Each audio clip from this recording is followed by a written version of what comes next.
guys, it's Brindley. I know I'm a day late.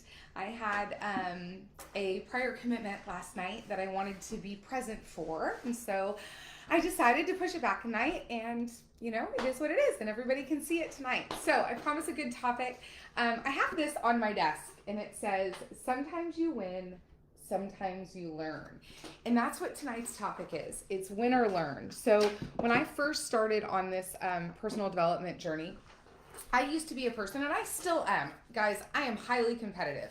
I have not met a race I don't want to win. I haven't met a competitor I don't want to beat.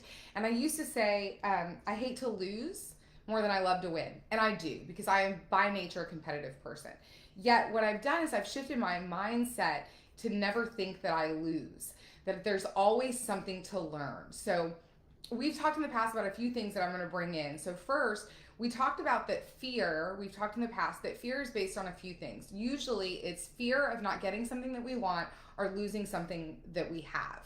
And it's typically wrapped around control, right? It's us trying to control things that are beyond our control, which we talked about last week. All we can control is us and what's inside of our hula hoop. And so when we're afraid of not getting what we want or losing what we have, then we're constantly feeling like we're in a state of fear and loss. Instead of looking at something and saying, okay, why is this happening? And this is a gift. God, the universe, is giving us a gift, is giving me the opportunity to learn through this. And I'm sure that all of you can look back at something in your life where you thought it was a major catastrophe, your world was ending, you suffered a massive loss, but you can look back and you can say, wow, that was one of the most pivotal times in my life when amazing things happened for me. And so I want to talk about, John Maxwell wrote a book called Win or Learn, and I want to give you some tips out of that book that have helped me. Number one was that I had to learn from my mistakes. I had to get real with myself, and I had to accept my humanness and say, I'm human and I'm going to make mistakes.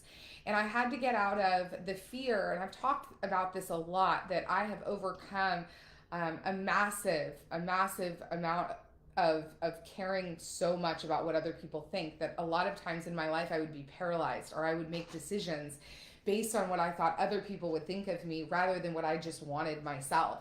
And so I had to accept my humanness. I had to accept the fact that I'm going to make mistakes, I'm going to fail.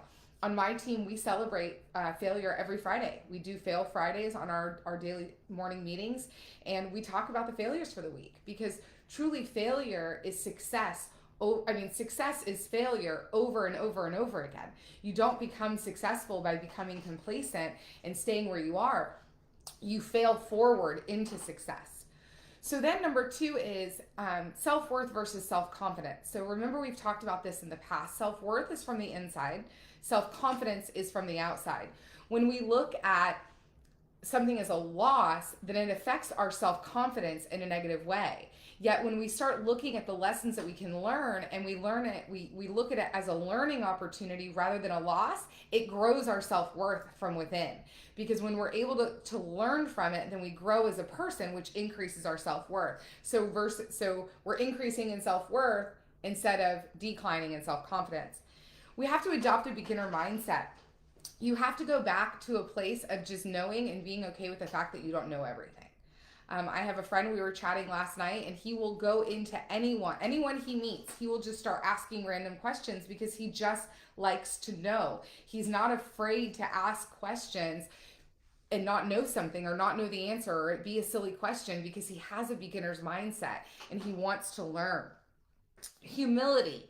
It takes a level of humility. Now remember, we've talked about humility in the past. Humility is not being more than, and it's not being less than.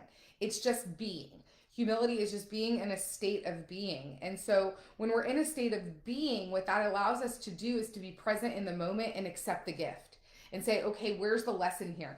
I always say that when the student is ready, the teacher will appear, and the teacher will stay until the lesson is learned. So have you ever had something happen? Like, I could have something happen to me today and I could not learn the lesson, and then 3 days, 3 weeks, 3 months, something else will occur in a completely different fashion that will attempt to teach me the same lesson, just in a different way. And that will keep happening until I learn the lesson and the teacher disappears, right? So it's having the humility, not blaming others. See, when we look at everything as a loss, we tend to not take responsibility. We tend to blame others, point the finger, look for anyone else that we can blame instead of saying, I own it and I learn from it. People in my world know that my biggest trigger is when you don't own your mistake. You're human. You're gonna make a mistake. If you don't learn from it, then you're more likely to make the mistake again. So you have to get out of the victim mindset. You have to focus on what you can control. I can't control why I lost, but I can control how I handle it afterwards. And I can control not losing in the same fashion in the future because I'm going to learn instead of looking at it as a loss. And then finally, you have to want to improve yourself. You know, people ask me all the time, Bryn, how did you get from where you were 9 years ago to where you are today? And the amount of change and impact and everything that's happened in your life. And the truth is that I had to want it. I had to want to improve myself. I had to want to do the hard work. It hasn't been easy. It's still not easy. There are still moments in which I, have triggers that affect me and I have to step back and I have to go, okay, inward self-reflection. What can I learn from this? It wasn't a loss. I'm not going to lose anything from this. They may judge me, but who cares? That's not what this is about. This is about the lesson that I can learn and the personal development and how I can improve myself. So you have to become teachable in order to learn. And a couple things that I'll wrap you up with. Number one is, we talked about it, accept your humanness.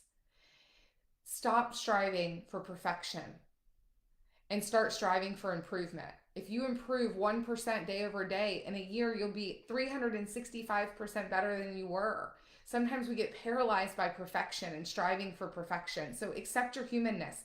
Accept the fact that you're gonna make mistakes and it's okay. Number two is learn to laugh at yourself. We have to laugh at ourselves.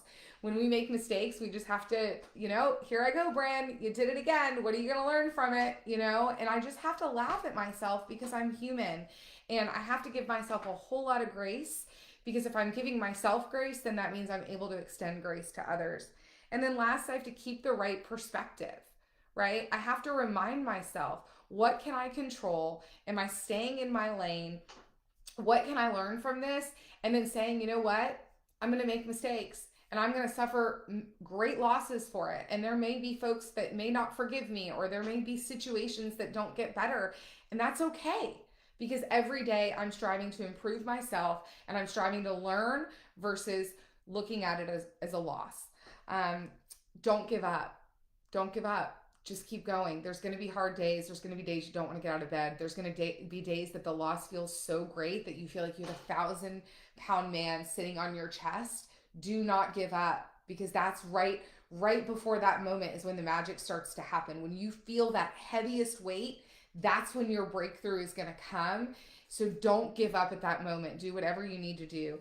And then lastly, this is the biggest thing that I've learned, is that when the loss happens or I make a mistake, I have to take time to sit down and reflect on the lesson. Ask myself, what was the lesson? What did I learn? What am I going to do differently next time? What accountability am I going to put in place to ensure that I don't do it next time? Because our egos, remember, want to prevent us from being our highest and best selves. So they're going to pull us away from the lesson. They're going to take us into the victim mindset. They're going to take us into the lack of responsibility. They're not going to want to go to the place of improvement and learning and looking at the mirror. Because remember, everyone is our mirror. Everything is our mirror. It's just a reflection back of what we need to look at inward and what we need to do to improve ourselves. So I'll end there. I always promise to keep these short. So I hope this was helpful. If you have any questions, just reach out. You can private message me, email me, Brindley at brindleytucker.com, or 727-512-9098. Have an awesome night and an awesome week, guys. We'll see you next week. Bye.